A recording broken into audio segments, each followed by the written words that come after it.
Hello बच्चों, नमस्कार। ज्ञान सिंधु कोचिंग क्लासेस के ऑनलाइन प्लेटफॉर्म पर आपका स्वागत है। आज का जो सेशन है वो कक्षा 9 के विद्यार्थियों के लिए है और इसमें कक्षा 9 की गणित का मॉडल पेपर हल कराया जाएगा। तो आप लोगों की बहुत सी डिमांड थी कि सर मॉडल पेपर यहाँ पर कराया जाए, तो उसी को ध्यान में रखते हुए आज का सेशन ये जो है मॉडल पेपर का है। और आपको यहाँ पर मॉडल पेपर को हल करना है, लेकिन कागज कलम आप रख के साथ में हल करेंगे। बहुत जल्दबाजी में कोई आंसर नहीं देंगे। आराम से एक एक क्वेश्चन को हल करेंगे। जिनका आंसर आपको नहीं मालूम है उसको आप रिमार्क कर लेंगे कि हमको पता नहीं है। उसको जब यहाँ बताएंगे तो उसको आप अच्छी तरह से नोट कर लीजिएगा। तो फिर देखते हैं पहला क्वेश्चन का आंसर क्या है। तो पहला क्वेश्चन है, निर्देशांक छह अक्षों के बीच का कोण कितना है। इनके ये इन्होंने बताया कि भाई देखिए, आपने पढ़ा है कि एक ये होता है अक्ष एक्स और ये होता है वाई। इनके बीच में कोण कितने अंश का होता है। तो अब तो आंसर मिल गया होगा। तुरंत आप लोग कमेंट बॉक्स में आंसर बताइए। आंसर क्या सही हो जाएगा, ऑप्शन ए या ऑप्शन बी या ऑप्शन सी, फिर या ऑप्शन नंबर डी। तो इस क्वेश्चन का राइट आंसर है 90 अंश, यानी ऑप्शन नंबर 4 यानी डी। चलिए आगे बढ़ते हैं। अगला क्वेश्चन नंबर सेकंड दिया हुआ है, x square plus 3ax minus 2a का एक गुणनखंड है x माइनस 2। तो a का मान कितना है वो आपको बताना है। तो बस आपको यही इक्वेशन लिख लेनी है। क्या है, x की power 3 plus 3ax minus 2a, और आपको यहां पर लिखना है x minus 2 is equal to 0, यानी x का मान आपको 2 लिखना है। तो जहां जहां आपको x दिख जाए वहां वहां आप क्या करिएगा, 2 लिख जाइएगा। तो यह आएगा, देखिए यहां पर पावर कितनी थी, 2 है, तो मैं यहां पर 2 लिख लेता हूं। तो 2 की घात 2 लिख दीजिएगा, प्लस का निशान लगाइएगा, 3 लिखिएगा, a हो जाएगा। यहां पर भी 2 लिखना है, minus 2a is equal to 0 कर देंगे। ठीक है, 2 की घात 2 यानी कि 4 हो जाएगा, तो आप यहां पर 4 तुरंत लिख देंगे।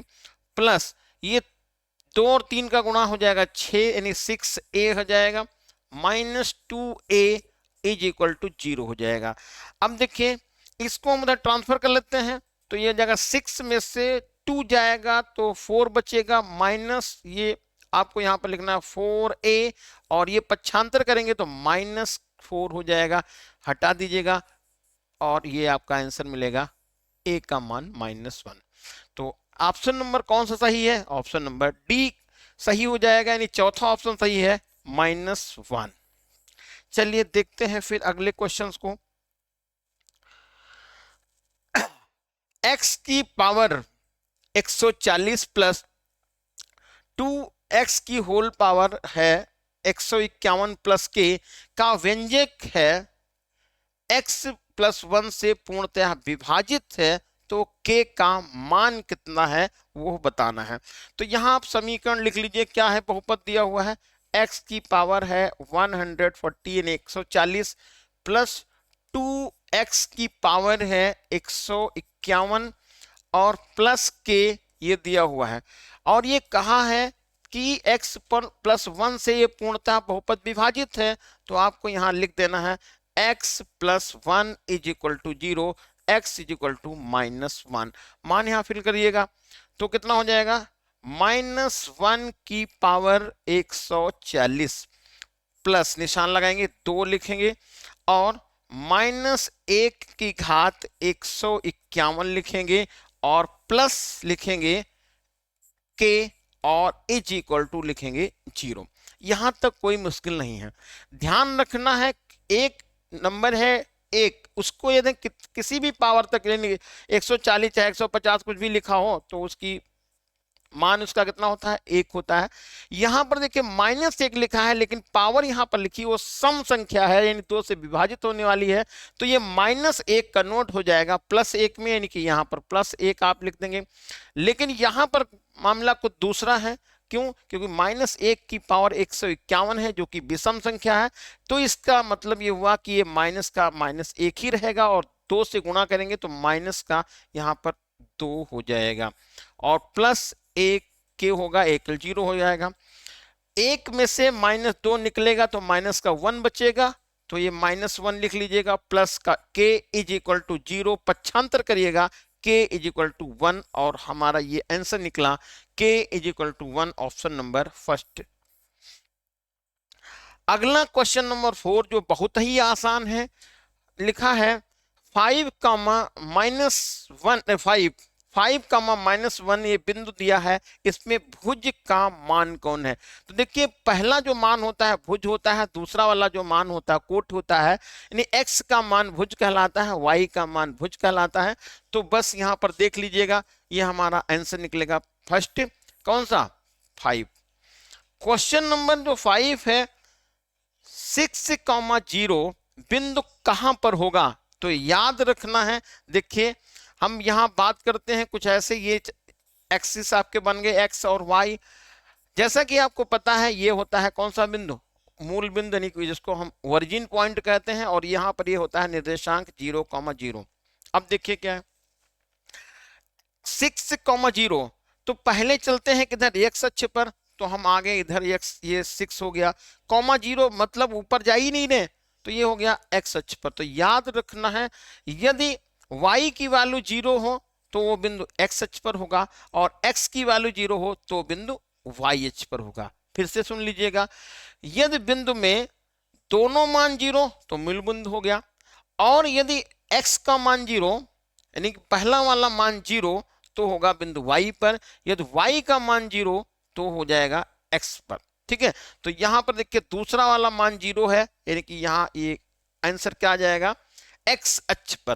ठीक है, और इसमें जैसे ऑप्शन एक दिया होता है x अक्ष पर किधर की तरफ है, बाएं या दाएं, तो ये आगे की तरफ दाहिनी तरफ है, यहां पर ऐसा कुछ नहीं कहा गया है, तो आंसर यहां पर सही हो जाएगा ऑप्शन नंबर फर्स्ट, x अक्ष पर।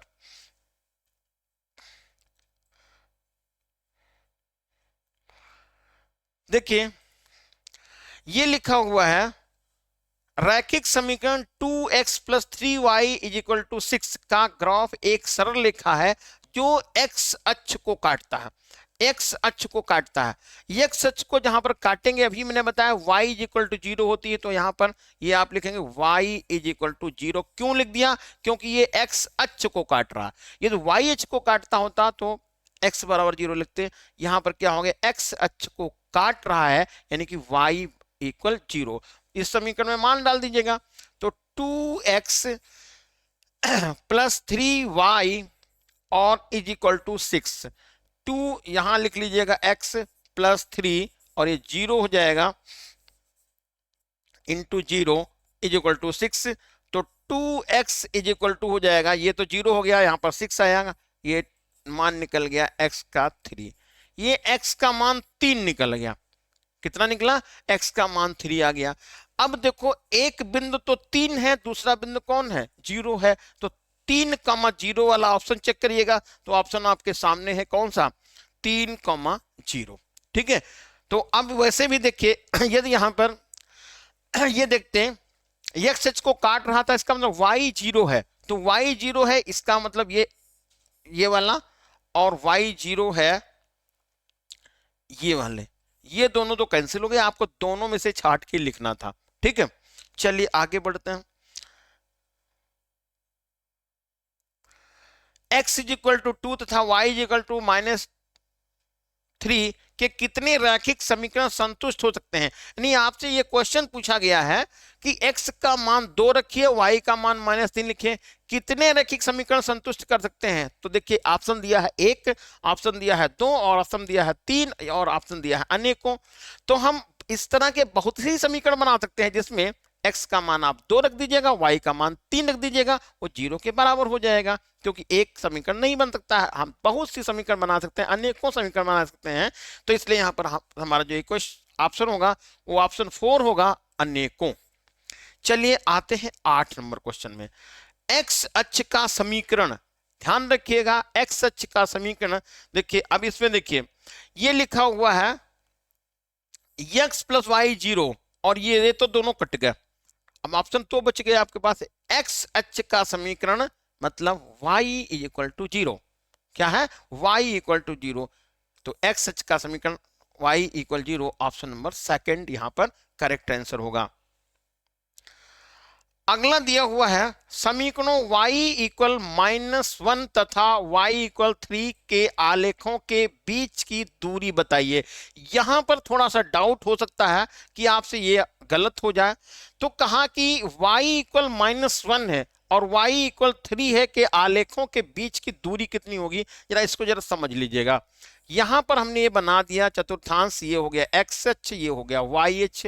इन्होंने बताया y इक्वल -1, ये भी आपको पता है मूल बिंदु से यदि हम आगे आगे का मतलब राइट से जाते हैं तो मान प्लस में होता है, और लेफ्ट यानी पीछे आते हैं तो माइनस होता है। मूल बिंदु से ऊपर जाते हैं तो मान +2 होता है और नीचे आते हैं तो नेगेटिव होता है। यहां तक तो बात एकदम क्लियर है, आप सब लोगों को बिल्कुल पता भी है। इसमें दिया क्या है, समीकरण दिया है y इक्वल -1, तो y इक्वल -1 यानी ये पॉइंट कहीं यहां पर होगा, यहां पर हम -1 दिखा रहे हैं बस केवल। वैसे निर्देशांक की बात करें तो 0,-1 बनेगा, लेकिन चलिए हम यहां पर ये लिख दिया गया था y इक्वल -1। यहां तो कोई दिक्कत तो है नहीं। यहां जरा देखिएगा y इक्वल 3 कहां जाएगा, ऊपर जाएगा, तो ये y इक्वल, ये आपका जो हुआ आलेख y इक्वल 3 हो गया। अब जरा बता बेटा, ये हमने लाइन एक खींच दी है और एक लाइन ये वाली खींच दी है, ठीक है। अब यदि हम आपसे पूछें कि इन दोनों के बीच की दूरी कितनी है, तो आपका बिल्कुल करेक्ट आंसर हो जाएगा कौन सा, 3 और 1 4। कैसे जरा देखिएगा, अब यहां से आ जाइए जरा, देखो ये कितना है, 1 है। अब माइनस से मतलब नहीं है, ये 1 है और ये 3 है, यहां से यहां तक की दूरी कितनी हो जाएगी, 4 हो जाएगी, ठीक है। तो ऑप्शन यहां पर कौन सा सही हो जाएगा, थर्ड ऑप्शन सही होगा 4। एक जानकारी के लिए और बता दें, यदि y का मान एक प्लस हो दूसरा माइनस है तो बीच की दूरी को आपको जोड़ना है। फिर से जरा समझ सुनिएगा, y इक्वल दोनों जो मान दिए हुए हैं समीकरण के, y इक्वल 3 और y इक्वल -1, ये दोनों मान क्या है, +-1 है। हाँ तो देखिए यहां पर दोनों मान ये प्लस प्लस आएंगे तो घटा देंगे, और दोनों मान माइनस माइनस आएंगे तो इनको हम जोड़ देंगे। ये बात ध्यान रखना है, क्या है जरा फिर से समझ लीजिएगा। दोनों मान, जैसे y का मान 3 आ रहा और y का मान -1 आ रहा, तो इन दोनों के बीच की दूरी निकालना है तो आप इनको जोड़ देंगे। अब ये दोनों मान प्लस होते तो हम इनको घटा देते, या दोनों मान माइनस होते तो इनको हम घटा देते। तो याद रखना है, अक्षों के बीच की दूरी, आलेखों के बीच की दूरी, यदि दोनों मान प्लस प्लस आ रहे हैं, समान चिन्ह के आ रहे हैं, तो उनको आप घटाएंगे, और अलग अलग चिन्ह के आएंगे तो उनको जोड़ेंगे। चलिए आगे देखते हैं फिर अगला क्वेश्चन क्या है। एक दिए हुए बिंदु से होकर कितनी रेखाएं खींची जा सकती हैं। कोई बिंदु है, एक बिंदु से, यहां पर देखिए कंफ्यूजन कोई ना हो, ध्यान रखना है, एक दिए हुए बिंदु से, एक कोई पॉइंट दिया हुआ है, इससे कितनी रेखाएं खींची जा सकती हैं। तो देखिए ये हो गई, एक बिंदु से कितनी रेखाएं खींची जा सकती हैं, तो एक बिंदु से केवल, तो यहां पर ऑप्शन दिया हुआ है केवल 1, केवल 2, अनेकों और केवल 5। तो एक बिंदु जैसे यहां पर है तो इससे देखिए ये सब रेखाएं तो खींची जा सकती हैं। देखिए ये हो गई, तो कितनी रेखाएं खींची जा सकती हैं। अब तो आंसर आपको मिल गया होगा, कौन सा है, ऑप्शन नंबर थर्ड होगा, अनेकों रेखाएं। क्वेश्चन नंबर 11 यानी 11 क्या है, समांतर रेखाओं के बारे में क्या सही है। ऑप्शन दिया है इनके बीच की दूरी समान है, इनके बीच की दूरी समान नहीं है। तो समांतर रेखाओं के बीच की दूरी समान नहीं है तो होने से रहा भाई, और केवल एक बिंदु पर काटने से कोई मतलब नहीं है। तो ऑप्शन मिल गया, कौन सा सही हो गया, ऑप्शन नंबर 1 सही हो गया। क्यों, क्योंकि समांतर रेखाओं के विषय में क्या सही है कि समांतर रेखाओं के बीच की दूरी सब जगह समान होती है। अगला क्वेश्चन नंबर क्या है, क्वेश्चन नंबर 12 दिया हुआ, कोटिपूरक कोण कौन होते हैं। तो देखिए कोटिपूरक कोणों का युग्म वो होता है जिन युग्मों को जोड़ा जाए और उनका मान हो जाता है 90 अंश, ठीक है। कोटिपूरक कोणों का युग्म कर कितना करेंगे तो आएगा 90 अंश, और 90 अंश चेक कर लीजिएगा कौन सा है। तो देखिए ऑप्शन में कौन सा दोनों का युग्म 90 अंश आ रहा है, तो पहला ही ऑप्शन तो मिल गया, 30 और 60, 60 और 30 मिलकर 90 होता है, यहाँ पर ऑप्शन नंबर फर्स्ट सही हो जाएगा। अब आते हैं क्वेश्चन नंबर 13 पे।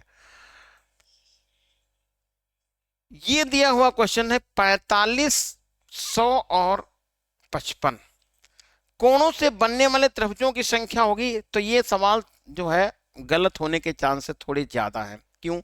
क्योंकि जैसे आप देखेंगे 3 कोण, 1 2 3, और त्रिभुजों की संख्या पूछी जाए तो आपका दिमाग तुरंत जाएगी कि त्रिभुज के में 3 कोण होते हैं, 3 कोण तो दिए हुए हैं, इसका मतलब कि एक त्रिभुज बनेगा।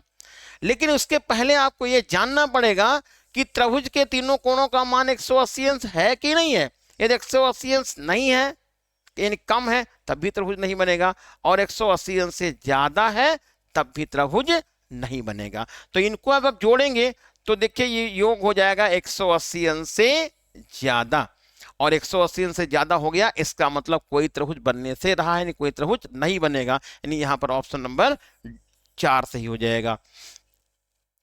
क्वेश्चन नंबर 14 दिया हुआ है 32 की होल पावर 1/5 का मान कितना है।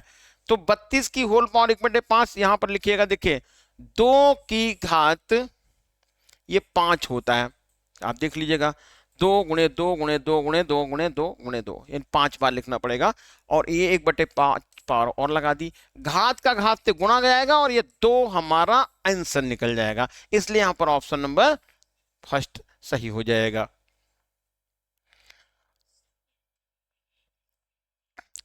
अगला क्वेश्चन दिया हुआ है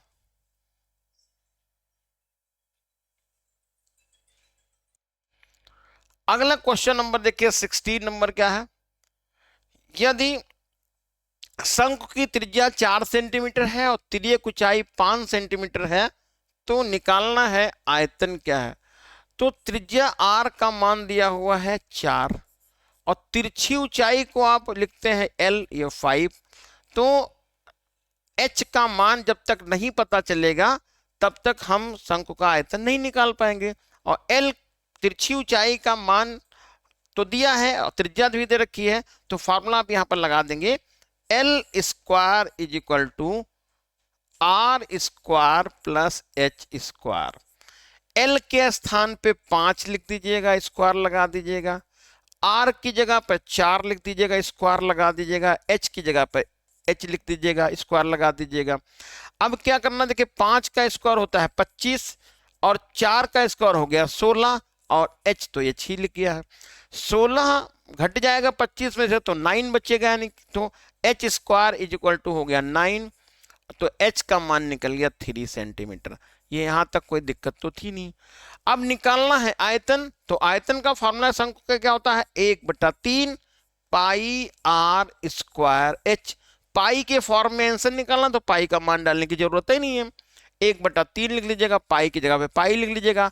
आर का मान कितना है, आर का मान तो 4 है, 4 लिख जाइएगा, 2 बार रिपीट करके लिखिएगा। ऊंचाई कितनी है 3 है तो 3 लिखिएगा, इस 3 से इस 3 को हटा दीजिएगा, 4 और 4 का गुणा 16 हो गया, पाई साथ में लिख दीजिएगा, तो 16 पाई घन सेंटीमीटर ऑप्शन नंबर फर्स्ट सही होगा। अगला नंबर देखिए क्या है, x की पावर नहीं, यहां से देखिएगा अपरिमेय संख्या बताओ 17 नंबर। तो अपरिमेय संख्या कौन है, देखिए यहां पर तीनों जो संख्याएं दे रखी हैं 3 और 25 और 9, इन तीनों पर वर्गमूल का निशान लगा हुआ है। तो देखिए ध्यान रखना है, अपरिमेय संख्या वो होती है जिस संख्या का पूरा पूरा वर्गमूल नहीं निकलता है। तो इसमें 9 और 25 का वर्गमूल तो निकल जा रहा 3 और 5, तो इसका मतलब अपरिमेय संख्या कौन हो गई, अपरिमेय संख्या हो गई ऑप्शन नंबर फर्स्ट √3। अब आता है क्वेश्चन नंबर 18। ये कहा है x की पावर 5 माइनस x की पावर 4 प्लस 3 की घात कौन होगी। तो 3 की घात हो जाएगी 5, क्यों, क्योंकि मैक्सिमम पावर कितनी है 5 है, ऑप्शन नंबर यहां पर फर्स्ट सही हो जाएगा। क्वेश्चन नंबर 19 देखिए क्या है, मूल बिंदु के निर्देशांक, मूल बिंदु के निर्देशांक होते हैं 0,0, याद रखिएगा मूल बिंदु के निर्देशांक कितने होते हैं 0,0, इसलिए यहां पर ऑप्शन नंबर थर्ड सही हो जाएगा। अगला आता है क्वेश्चन नंबर 20, बहुपद 10 की घात कितनी होगी। तो 10 की जो घात होगी कितनी, तो देखिएगा इसको लिखना है x के फॉर्म में तो ऐसे लिख जाइएगा 10x की पावर 0, ठीक है। तो इसकी घात कितनी हो गई? 0। ऑप्शन नंबर हो जाएगा सेकंड। क्यों? क्योंकि x के पावर कितनी लगाई है? 0 लगाई है।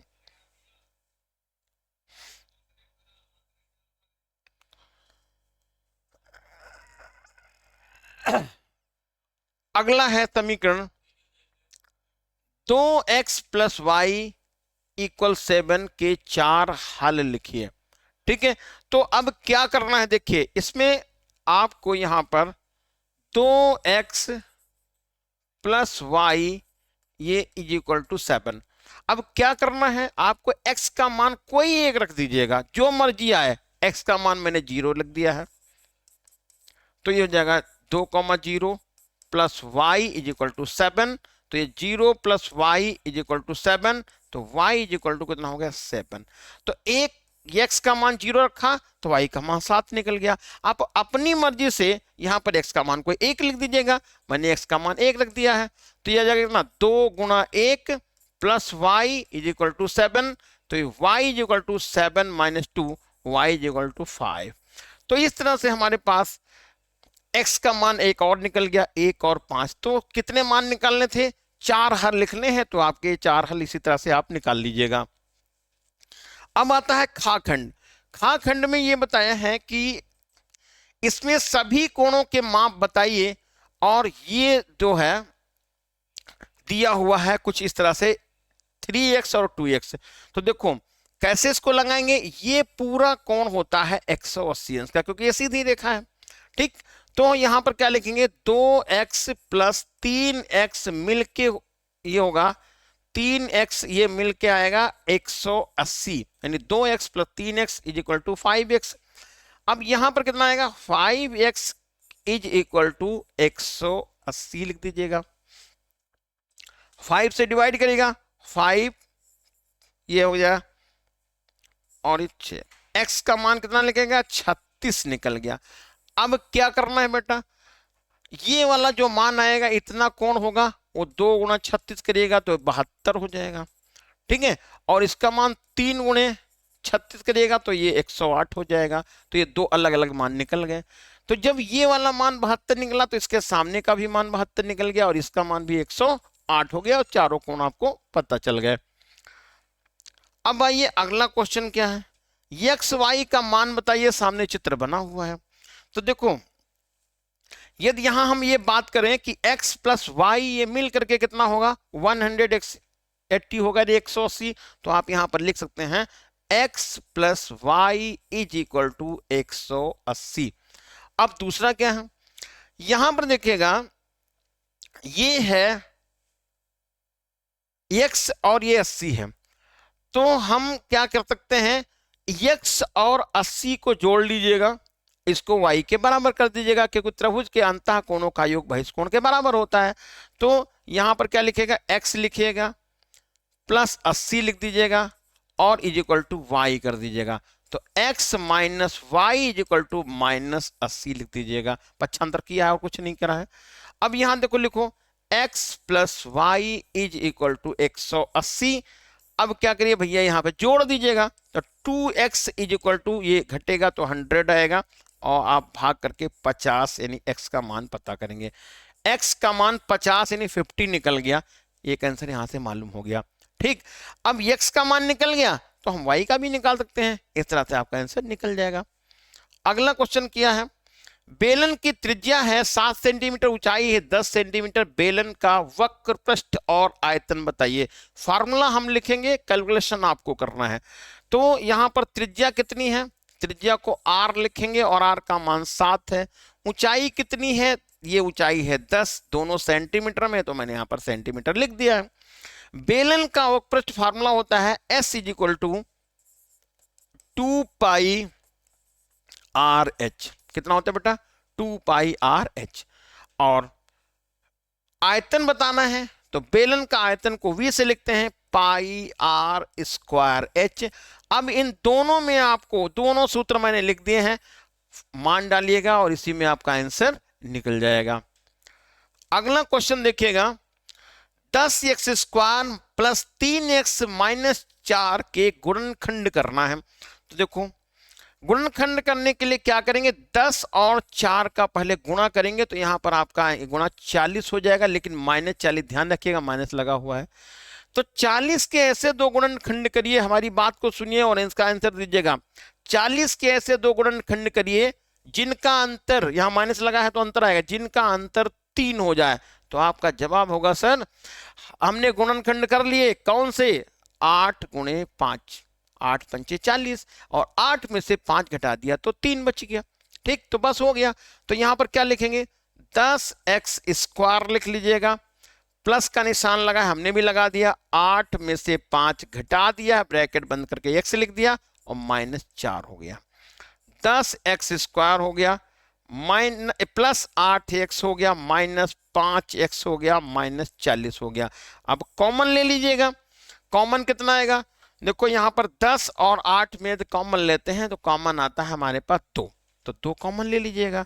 तो 2 कॉमन हो गया, 2x, देखिए एक्स स्क्वायर एक्स में कॉमन हो गया तो 2x कॉमन ले लिया मैंने यहां पर, तो कितना बचा, 5x और प्लस 4 हो गया है।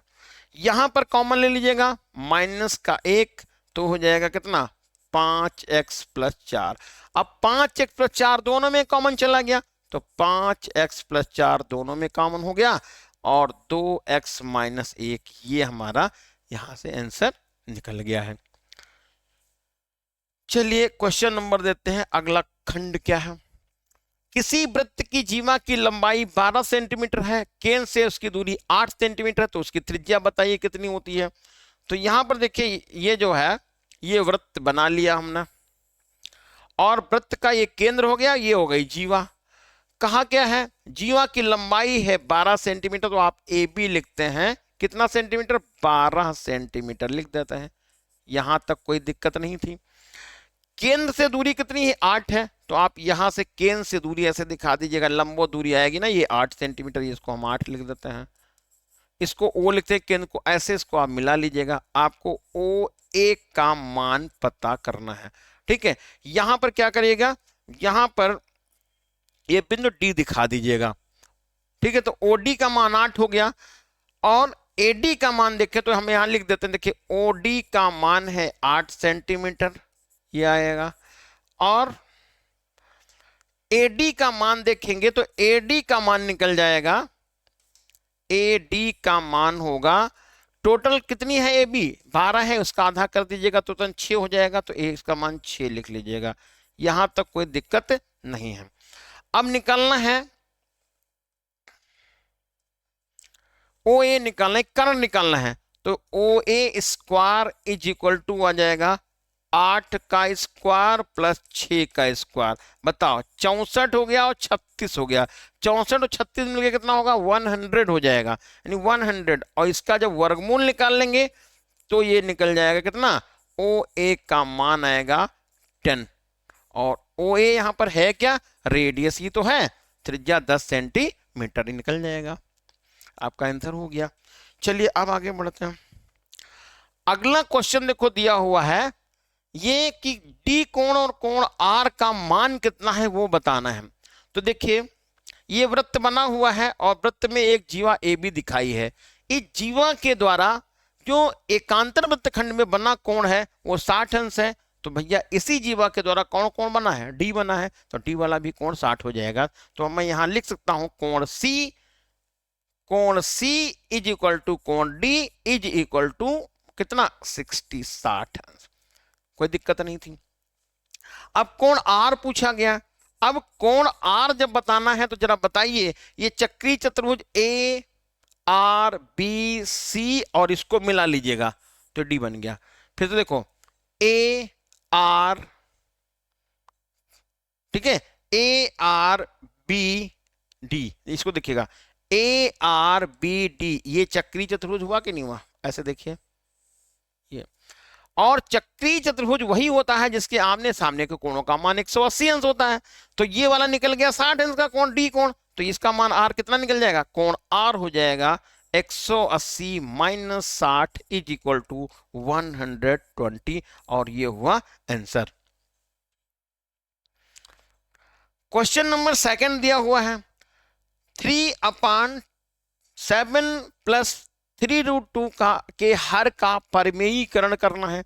तो परिमेयीकरण कैसे करेंगे, देखिए यहां पर क्या करिएगा, 3 लिख लीजिएगा अपान 7 प्लस 3√2 ये लिख लीजिएगा, गुणे का निशान लगाइए। यहां पर क्या लीजिए, ऊपर लिखिएगा 7 माइनस 3√2 और 7 माइनस 3√2। कैसे परिमेयीकरण करेंगे, हर का परिमेयीकरण करना है तो हर के नीचे जो लिखा हुआ है वही लिखेंगे, बस केवल ध्यान रखेंगे जहां माइनस लिखा हुआ वहां प्लस करेंगे और प्लस लिखा होगा तो माइनस कर देंगे। ऊपर हम जस का तैसे से उतार लेंगे, तो यहां पर आप लिखेंगे 3 और अंडर ब्रैकेट के अंदर हो जाएगा 7 माइनस 3√2।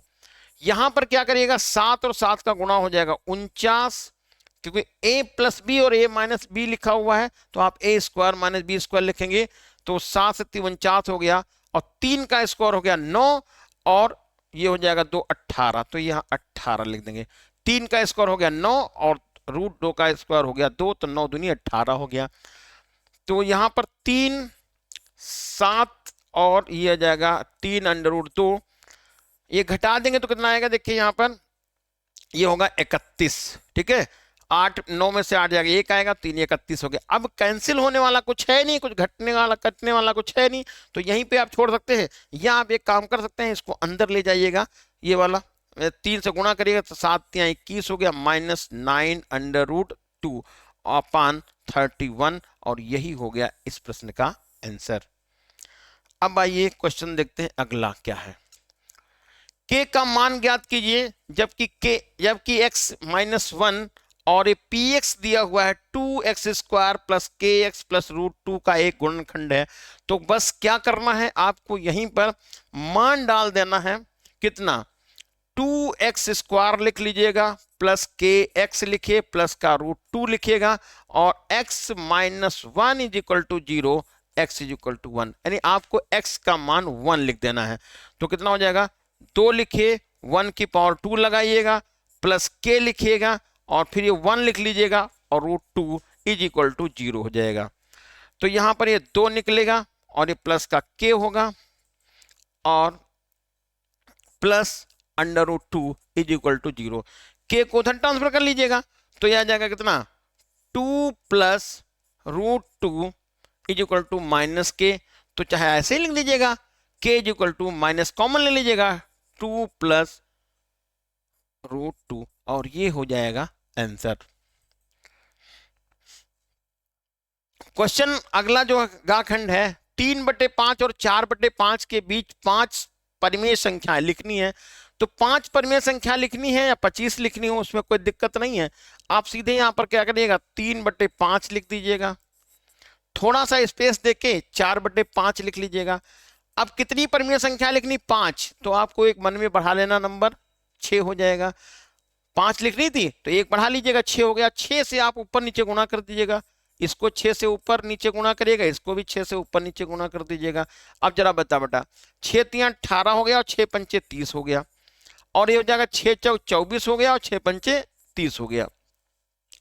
अब 18 से शुरू करिए, 19/30 हो जाएगा, 20/30 हो जाएगा, 21/30 हो जाएगा, 22/30 हो जाएगा, 23/30 हो जाएगा और 24/30। तो संख्या ही है, आपको ये बीच में 5 संख्याएं मालूम हो जाएंगी। अगला देखिए क्वेश्चन क्या है, उपर्युक्त सर्वसमीकरण का प्रयोग करके 102 की पावर 3 का मान निकालिए। तो आपको बस यहां पर क्या लिख देना है, ये 100 + 2 की होल पावर 3 लगा दीजिएगा, यानी फार्मूला आपको लिखना है a + b की होल पावर 3। इस फार्मूले को लगाइएगा और आप यहां पर आंसर निकाल लीजिएगा। अगला है क्वेश्चन, अर्धगोले का वक्रपृष्ठ 308 सेंटीमीटर स्क्वायर है, त्रिज्या बताइए। तो अर्धगोले का जो वक्रपृष्ठ है वो फार्मूला होता है कितना, अर्धगोले का होता है 2πr² इज इक्वल टू 308। तो r² हो जाएगा 308/2 और पाई की जगह पे 22/7 हो जाएगा। अब बस कुछ नहीं करना है, कैलकुलेशन करके आंसर निकाल लीजिएगा। क्वेश्चन नंबर ये चार खंड दिया हुआ है, एक्स वाई की पावर 5 और माइनस एक्स की पावर 5 वाई, इससे गुणनखंड करना है। तो आप देखिएगा इसमें आप कुछ कॉमन मिल रहा है तो आपकी नजर में आएगा कि एक्स वाई कॉमन मिल रहा है। तो मैंने भी देखिए एक्स वाई कॉमन ले लिया है। क्यों? देखो घात होती है कम से कम कॉमन लेते हैं और जो गिनती होती है बड़ी से बड़ी कॉमन ली जाती है। तो यहाँ पर एक्स की घात 2 है, यहाँ पर 5 है, तो 5 और 1 में आप क्या लेंगे? एक ही तो कॉमन ले लेंगे। तो एक्स वाई कॉमन हो गया। कितना बचा? y की पावर 4 हो गया है, माइनस एक्स की पावर 4 हो गया। यहां तक तो दिक्कत थी नहीं, आराम से कर लिए हैं। अब देखो एक्स वाई, तो एक्स वाई लिख जाएंगे। अब यहां पर क्या करना है, इसको हम ऐसे लिख दें y की power 2 whole power 2 minus X की पावर 2 होल पावर 2, ये बन गया हो, है ना। अब देखिए जरा, जो ब्रैकेट के अंदर लिखा हो उसको पावर छोड़ दीजिएगा, तो ये होता है ए स्क्वायर माइनस बी स्क्वायर। तो आप इसको जोड़ेंगे, एक में जोड़ेंगे और एक में घटाएंगे, तो ये क्या बन जाएगा बेटा? एक्स वाई बनेगा। और यहां पर लिख लेते हैं Y square plus X square और Y square minus X square. यहां तक भी कोई दिक्कत नहीं थी। तो आगे और बढ़ा लीजिएगा, एक्स वाई लिखिएगा और हम इसको लिख लेते हैं Y square plus X square. यहां पर देखिए फिर वही काम हो रहा, वर्गों का अंतर है, एक में जोड़ दीजिएगा, एक में घटा दीजिएगा, तो ये आपका क्या बनेगा? y प्लस एक्स हो जाएगा और y माइनस एक्स होगा। और अब इस बड़े ब्रैकेट का कोई काम है नहीं, तो आप एक्स वाई लिख लीजिएगा, Y square plus X square लिखिएगा, चाहे X square plus Y square लिखिएगा, उसमें कोई दिक्कत नहीं थी। और ये बनेगा y प्लस एक्स हो जाएगा, और हाँ y माइनस एक्स ये लिखेंगे, ये हमारा हो जाएगा आंसर। अगला देखिए शेषफल प्रमेय का सवाल है, एक्स की power 3 minus 23 X square plus 142 X minus 120 is equal to 0 के गुणनखंड करने हैं। आप इसको करिएगा, आराम से हो जाएगा। संख्या रेखा पर आपको √2 को संख्या रेखा पर प्रदर्शित करना है। फिर क्वेश्चन नंबर जो 4 दिया हुआ है, ये 4 कह रहे हैं कि सिद्ध कीजिए कि चाप के द्वारा केंद्र पर बना कोण वृत्त के शेष भाग द्वारा उसी बिंदु पर आंतरिक कोण का दूना होता है। ठीक है, सिद्ध कीजिए किसी वृत्त के चाप द्वारा केंद्र पर बना कोण वृत्त के शेष भाग द्वारा शेष भाग के किसी बिंदु पर आंतरिक कोण का दूना होता है। जैसा कि ये कहा गया है, प्रमेय है, आप ऐसे इसको देख लीजिएगा। ये कहा कि ये है केंद्र ऐसे, और ये है ए बी। तो ए बी चाप के द्वारा जो केंद्र पर बनता है कोण, और ये ए बी चाप के द्वारा जो परिधि पर कोण बनना है, तो परिधि पर बने कोण का दूना होता है केंद्र पर बने कोण के बराबर। अथवा आपको दिखाना है यहाँ पर x plus Y plus Z is equal to 0, तो दिखाइए x की पावर 3 प्लस वाई की पावर 3 और इज इक्वल टू 3xy। इसका फॉर्मूला लिख लीजिएगा, x cube plus Y cube plus 3x Y की power 3 minus 3 is equal to 3xy। ये इसको आपको बस ये फार्मूला लिखना है और यहाँ पर आपको आंसर निकाल लेना है। फिर अगला जो क्वेश्चन दिया हुआ है, एक गोले का आयतन 4851 है सेंटीमीटर क्यूब, व्यास निकालना है। तो त्रिज्या मालूम कर लीजिए, r मान लीजिए त्रिज्या, तो गोले का आयतन बनता है 4/3 पाई r क्यूब। कितना होता है? 4/3 पाई r क्यूब। इसको आप बराबर कर दीजिएगा 4851। अब इसमें कुछ नहीं करना है, सिर्फ आपको r क्यूब यानी की वैल्यू या r का मान निकाल लेना है। r का जब मान निकल जाए उसी का दूना कर दीजिएगा, व्यास निकल जाएगा। अगला क्वेश्चन देखो दिया है, सरल करना है। तो सरल करने में क्या, इसका आप परिमीक पहले तो इसको जोड़ लीजिएगा, ठीक है, ऐसे एक करके लघुत्तम लेके जोड़िएगा, फिर हर का परिमीकरण कर दीजिएगा और आपका आंसर यहीं से निकल जाएगा। तो इस पेपर को आपको बहुत अच्छे ढंग से दोबारा जरूर हल करना है। क्वेश्चंस आप इसको जो है देख देख के कहीं पर इसको रोक करके आप हर एक क्वेश्चन को हल जरूर करेंगे। और फिर मिलते हैं नेक्स्ट वीडियो में, तब तक के लिए फिर जय हिंद।